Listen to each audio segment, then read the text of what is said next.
Hello. Alright, we've got some progress here. So, right here, yeah, thanks. Right here is a little cement mixer with a little sparkly on it. It's not very sparkly, but we're working on it.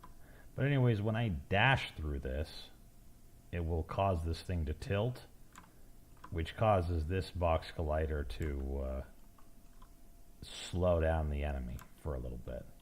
And then later on, we go through this section and the enemy sometimes, but not always, gets hit by a truck. And nothing is sped up yet because I'm still in the testing phase, but let's try it out.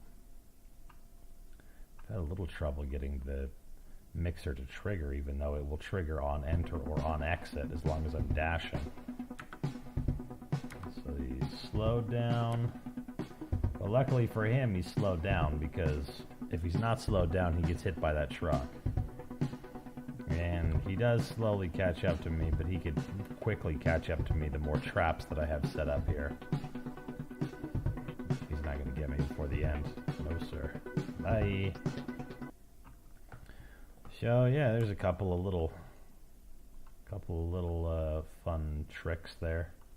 For the mixer, in case you wanted to know, the pivot has the box collider on it that's also a trigger, and also has the script that all it does is change one boolean that the enemy is checking to see if he should go slow or not.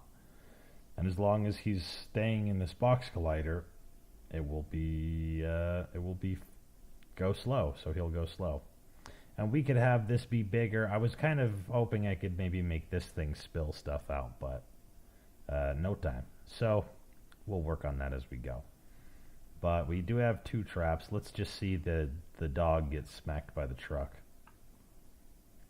I won't activate the cement mixer, which weirdly saves his life this time around. And he's gone. Okay, well, there's some progress.